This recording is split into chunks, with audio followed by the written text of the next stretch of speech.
اصلا من همین الان کارم تمام شد اومدم دیگه. سهر جون لایجل این بنده خدا رو میزنی من برم؟ دمت گرم. خانم مبارک باشه. سلام. به سلام بانو، بفرمایید. مرسی. حالا کجا بریم؟ یا خدا چیزی شده؟ محمد امروز اصلا رو مود نیستم، حوصله هیچی ندارم. سر به سرم نذاری. خب ببین تو که میدونی تا نگی نه ولت میکنم نه جایی میریم، پس به نفعت بگو، هرچی هست بگو.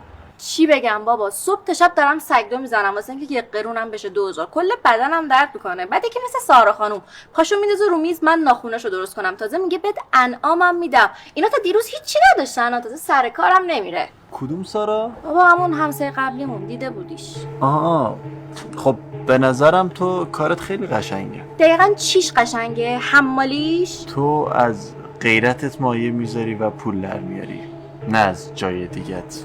این خیلی مهمه.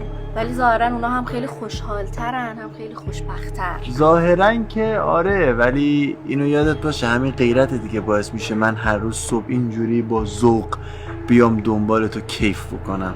آدمای مثل تو واسه مادر شدن خیلی جذاب ترن. البته اونا هم خوشحالن ولی فقط تو تخت. خیلی باید قدر خودتو بدونی. 1 قرون 2000 میارزه به کل هیکلشون. بریم؟